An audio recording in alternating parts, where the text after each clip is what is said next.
दोस्तों नमस्कार। मैं निखिल कपूर राजस्थान झालावाड़ से बात कर रहा हूँ। राजस्थान का एक प्रमुख ज़िला है झालावाड़। वो प्रमुख इसलिए है क्योंकि यहाँ से 2 बार वसुंधरा राजे जीत कर मुख्यमंत्री बनी हैं, जो कि राजस्थान की पहली महिला मुख्यमंत्री थी। और 2 बार उन्होंने ये जीत यहाँ से झालावाड़ की एक सीट है झालरापाटन, उससे वो जीती थी और बाद में 2 बार मुख्यमंत्री बनी। इसलिए ये जो ज़िला है ये प्रमुख ज़िलों में आ गया है। इसी प्रमुख ज़िले में बिजली का क्या हाल है ये बताने मैं आपको जा रहा हूँ। पार्टी दोस्तों, कांग्रेस जीतकर सत्ता में आए या बीजेपी सत्ता में आए, यहाँ बिजली का यही हाल रहता है, यहाँ सारी चीज़ों का यही हाल रहता है। हाँ, जब तक आदरणीय वसुंधरा राजे थी, 2 बार मुख्यमंत्री बनी, तो इस ज़िले की काया पलट कर दी थी उन्होंने। इस पर भी मैंने एक वीडियो डाला हुआ है, देखिएगा। और अब इस ज़िले की क्या हालत है। और ताज्जुब ये होता है कि अभी बीजेपी का ही शासन है, लेकिन वसुंधरा जी सत्ता में नहीं हैं। वो सिर्फ एमएलए हैं, तो वो सत्ता में नहीं है। वो मुख्यमंत्री होती हैं तो सत्ता में गिनी जाती हैं। अब मुख्यमंत्री नहीं हैं तो उनके ज़िले पे बीजेपी का भी कोई ध्यान नहीं है, बीजेपी गवर्नमेंट जो है उसका भी कोई ध्यान नहीं है। तो खैर, बिजली की बात मैं बता रहा हूँ। मैं जहाँ रहता हूँ वो शहर का एक मेन रोड है। मेरे बगल में मारुति कंपनी जो है, मारुति गाड़ियाँ जो है, उस कंपनी का शोरूम है। लेकिन 2 ही मेन बस्ती की मकान है, बाकी पूरा रोड है, मेन रोड है, रोड लाइट्स हैं। मगर यहाँ इस ब्लॉक में बिजली बड़ी दयनीय अवस्था में है। रोज़ हमारे यहाँ बिजली जाती है और ये पिछले 8 साल से ये चला आ रहा है। इतनी ख़राब बिजली की स्थिति मैंने कभी नहीं देखी। अब ये सोचा कि भाई कांग्रेस थी तो कांग्रेस का तो यहाँ ध्यान होता नहीं है, क्योंकि ये पूरा ज़िला जो है उसकी सारी सीटें बीजेपी के पास जाती हैं। तो कांग्रेस को लगता है कि हमारा तो ज़िला है ही नहीं, तो कांग्रेस ध्यान नहीं देती थी। अब जब बीजेपी जीत के आई तो ये बात थी कि भाई लोगों को लगा था कि वसुंधरा जी ने इतना विकास करवाया है, तब बीजेपी जीती है, उनको मुख्यमंत्री नहीं बनाया गया। लेकिन बीजेपी तो जीती है तो विकास होगा। तो बीजेपी ने भी दरवाजे बंद कर लिए, क्योंकि ये वसुंधरा जी का एरिया नहीं है। अंदरूनी पॉलिटिक्स है और ये बच्चा बच्चा जानता है। इसमें बीजेपी वाले कुछ भी कहें, वो हकीकत सबको पता है। तो अब ये था कि भाई बीजेपी आ गई है तो बिजली की हालत थोड़ी सुधरेगी, लेकिन ये तो और ख़राब हो गई। रोज़, मेरी बात तो गौर से सुनिएगा, रोज़ चाहे सर्दी हो, गर्मी हो, बरसात हो, रोज़ 3-4 बार 20-25 मिनट के लिए बिजली इस इलाके में जाना आम बात है। तो 2025 में मैंने एक बार कंप्लेंट की, 5-6 घंटे से बिजली नहीं थी। तो जैसा कि होता है, कंप्लेंट पर कोई जवाब नहीं मिला, तो मैंने इंजीनियर साहब को फ़ोन किया। तो जैसा कि होता है, पेपर में भी आ गया, इंजीनियर साहब भी फ़ोन नहीं उठाते हैं। फिर मैंने सबसे बड़े इंजीनियर साहब को फ़ोन किया तो उन्होंने भी नहीं उठाया। फिर मैंने टेक्स्ट मैसेज भेजे, व्हाट्सएप मैसेज किया कि सर कंप्लेंट पर कोई एक्शन नहीं है, आप प्लीज़ इस मामले को देखें। तो कोई जवाब नहीं आया और बड़े घंटों हम परेशान रहे। तो उससे परेशान होकर मैंने इनके सबसे बड़े ऑफिसर जो जयपुर में बैठते हैं उनको लिखा, प्रिंसिपल सेक्रेटरी लेवल के जो ऑफिसर होते हैं उनको लिखा, फिर ऊर्जा मंत्री जी को लिख दिया। जब कहीं से कोई जवाब ही नहीं आ रहा था, कोई एक्शन ही नहीं ले रहा था और हमारी परेशानी ये थी कि रोज़ बिजली जा रही है। तो ऊर्जा मंत्री वैसे तो बड़ी बड़ी बातें करते हैं, स्कूल चेक करते रहते हैं, लेकिन अपना डिपार्टमेंट कभी चेक नहीं करते कि मेरे डिपार्टमेंट में क्या हो रहा है। और जैसा कि उम्मीद मुझे अब हो गई थी, उन्होंने भी कोई जवाब नहीं दिया। और ये 2-2 3-3 बार इन लोगों को रिमाइंडर्स भी भेजे कि सर प्लीज़ ये देखिए ज़िले में बिजली का क्या हाल है, मगर कोई जवाब नहीं मिला। कलेक्टर साहब को तो मैंने पहले भेज ही दिया था कि सर यहाँ ये हालत है। तो खैर, तो ले दे कि यही बात सामने आई कि ये जो बिजली विभाग है ये निरंकुश है। और इसी वीडियो में आगे आप पेपर कटिंग्स भी मैंने लगाई हैं, पिछले साल से ज़्यादा नहीं है, पिछले साल के और अभी की देख लीजिए। इनके खुद के पार्टी के जो एमएलए हैं, गोविंद रानीपुरिया जी, उन्होंने गलत बताया कि जिस तरह से लोग बिजली काट रहे हैं गलत है। मनोर थाना हमारे यहाँ से 80 किलोमीटर दूर एक कस्बा है। वहाँ अस्पताल में, ये गौर से सुनिएगा, अस्पताल में 11 घंटे बिजली नहीं थी। 11 घंटे। डग एक कस्बा है, वहाँ 8 घंटे नहीं थी। और तो और जो हमारे राजस्थान का सबसे बड़ा सरकारी अस्पताल है सवाई मानसिंह हॉस्पिटल, वहाँ 35 मिनट को बिजली चली गई। क्यों? क्योंकि लाइन शिफ्ट कर रहे थे तो ठेकेदार ने काट दी, बिना कोई जिम्मेदारी महसूस किए हुए। तो ये तो जब सबसे बड़े अस्पताल का हाल है, तो छोटे मोटे अस्पतालों का तो क्या है, वहाँ तो मरने के लिए छोड़ ही दिया है। 11 घंटे, बताइए, छोटे से कस्बे के अस्पताल में 11 घंटे लाइट नहीं थी। और दूसरे दिन कोई सॉरी नहीं छापी किसी ऑफिसर ने कि खेद है इस वजह से नहीं, पी गए।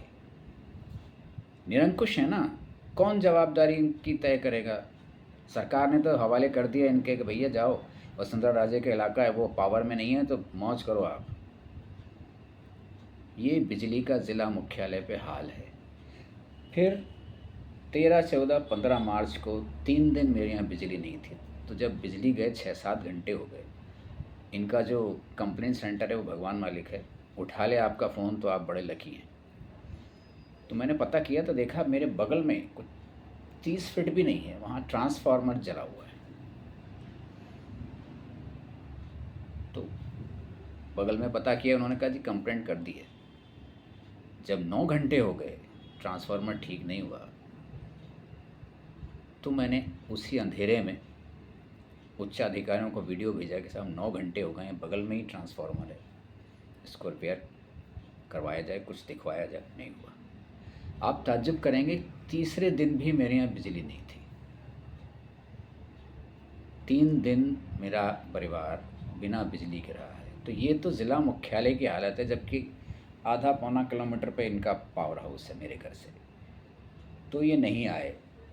तो गांव खेड़ों में अगर 11-12 घंटे बिजली गायब रहती है तो समझा जा सकता है। तो आप इनकी कारस्तानियाँ, कितने महान हैं ये लोग बिजली वाले। राजस्थान में 3-4 कंपनियां हैं सरकारी, वो बिजली सप्लाई करती हैं। तो उसमें से एक है JVVNL, जयपुर विद्युत वितरण निगम लिमिटेड।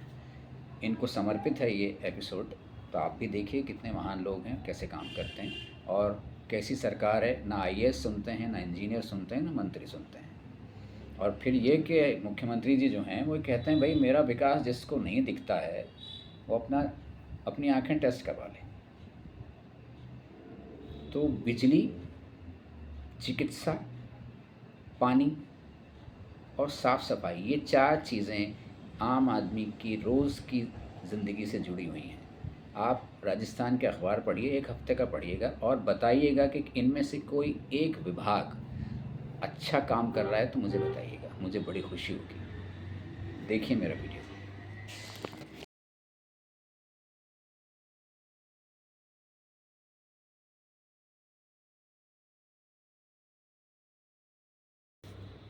सोलह जून 2025 को ये देखिए JVVNL की कंप्लेंट की गई थी।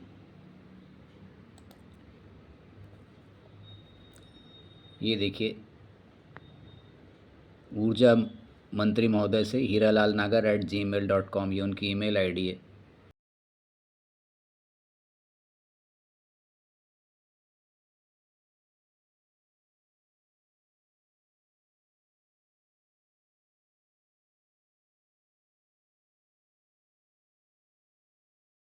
Good evening sir, this is Nikhil Kapoor और मेरी बड़ी खुशनसीबी है कि आप मुझे जानते हैं। आज मैं बहुत ही परेशान होकर आपको ये वीडियो भेज रहा हूँ।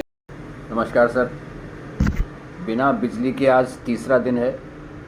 तो आपने देखा किस तरह से हमें परेशानी होती है और किस तरह से कोई कुछ सुनने को तैयार नहीं है। जो जवाबदार लोग हैं, जो अधिकारी हैं, जो सरकार चला रहे हैं, मंत्री लोग हैं, वो कोई भी किस तरह से सुनने को तैयार नहीं है।